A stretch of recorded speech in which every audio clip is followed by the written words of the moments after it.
అందరికీ నమస్కారం అండి. మనం 30 రోజులు కీబోర్డ్ బేసిక్స్ నేర్చుకోవచ్చు అని చెప్పేసి చెప్పుకున్నాం కదా. అయితే ఈ వీడియో పెట్టడానికి లేట్ అయిందండి, దయచేసి ఏమనుకోవద్దు ఫ్రెండ్స్. అయితే ఈరోజు మనం మిడిల్ ఆక్టో తీసుకుంటే 5 ఆక్టోస్ ఉంటాయని చెప్పుకున్నాం కదా. మిడిల్ ఆక్టో ఇక్కడి నుంచి ఇక్కడికి అంటే ఫస్ట్ ఒకటో శృతిలో మనం శంకరాభరణం చూసుకుంటే అన్ని వైట్ కీస్ వస్తాయండి.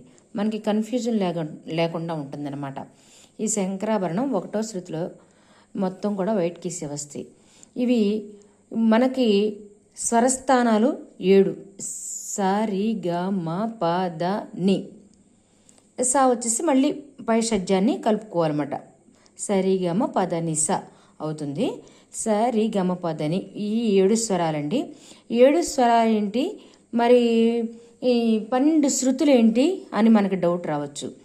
7 స్వరాలు సప్తస్వరాలు అయితే 12 శృతులు అంటే 1, 1.5, 2, 2.5, 3, 3.5 ఉండదండి, 3, అలాగే 4, 4.5, 5, 5.5, 6, 6.5, 7, 7 శృతులు అన్నమాట. ఈ 7టిని కలుపుకుంటే మనం ఏమవుతుంది, ఈ వైట్ కీస్ వచ్చేసి 7 కీస్ వస్తాయి, ఈ బ్లాక్ కీస్ వచ్చేసి 5 కీస్ వస్తాయి. మొత్తం కలిపి 12 అంటే 12 శృతులు. 12 శృతులు ఏంటి అని మనం అనుకోవచ్చు. అంటే ఒక్కొక్క గాత్రాన్ని బట్టి శృతి మారుతుందండి. అందరిది స్వరపీఠిక ఒకే విధంగా భగవంతుడు ఇవ్వడు కదండి. ఒక్కొక్కళ్ళ స్వరపేటిక ఒక్కొక్క విధంగా ఉంటుందన్నమాట. అందుకని ఎవరి స్వరానికి తగ్గట్టుగా వాళ్ళకి ప్లే చేయడానికి మనకి ఈ 12 ఈ శృతులు కూడా పనిచేస్తాయి.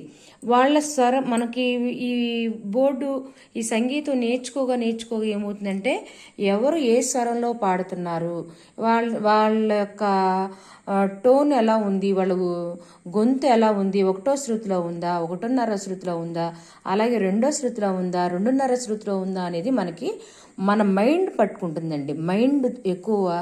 మైండ్తో చేసేటువంటి పని ఇదనమాట. మన మైండ్ ఇలా చెయ్యిగా ఏమవుతుందంటే వాళ్ళు ఎక్కడ ఉంది, వాళ్ళ స్కేల్ ఎక్కడుంది, వాళ్ళ శృతి ఎక్కడుంది, ఎక్కడ పాడుతున్నారు వీళ్ళు, వాళ్ళ షడ్జంలో పాడుతున్నారా లేదంటే పంచంలో పాడుతున్నారా, అట్లా దైతంలో పాడుతున్నారా అనేది మనకి అవగాహన వస్తుంది అన్నమాట. అందుకని మనం ఇప్పుడు ఈ 1వ శృతిలో శంకరాభరణం నేర్చుకోవాలంటే మాకు మీరు చెప్తున్నారండి 5 ఆక్టోస్ ఉన్నాయి, మాకు ఏ ఆక్టో ఎక్కడుందో ఎలా తెలుస్తుందండి అని డౌట్ రావచ్చు. ఇది మిడిల్ ఆక్టో అంటున్నారు కానీ మాకు తెలియదు కదా అని అనిపిస్తుంది.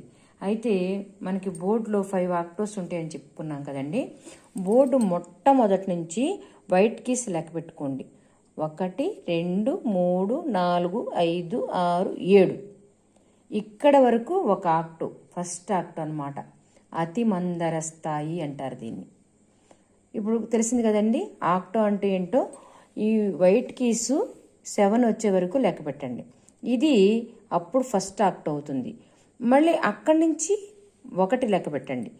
1, 2, 3, 4, 5, 6, 7 ఇది సెకండ్ ఆక్టో అనమాట, మందర స్థాయి. ఇప్పుడు అతి మందరం వచ్చింది, మందర స్థాయి వచ్చింది.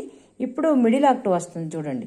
1, 2, 3, 4, 5, 6, 7 ఇది మిడిల్ ఆక్టో.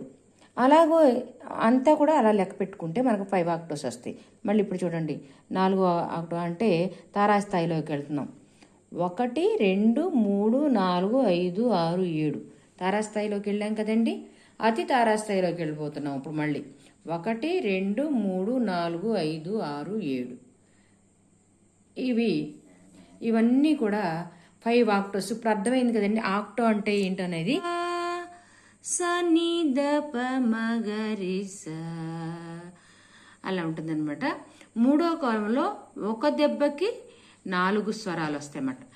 సరిగమ పదని స సని ద ప మగరి స అలా వస్తాయండి. నేను అది కూడా నేర్పిస్తాను మీకు. ఫస్ట్ ఏంటంటే ఇప్పుడు ఆక్టో అంటే ఏంటి అనేది చెప్పాను. మనం ఏ శృతిలో ప్లే చేయబోతున్నాము, ఏ రాగంలో ప్లే చేయబోతున్నాము అనేది చెప్పానండి. రేపటి నుంచి కూడా ఇందులోకి మనం స్వరంలో నేర్చుకోవడంలోకి వెళ్ళిపోదామండి. ఫస్ట్ కాలం చెప్తాను రేపు నేను. Okay friends.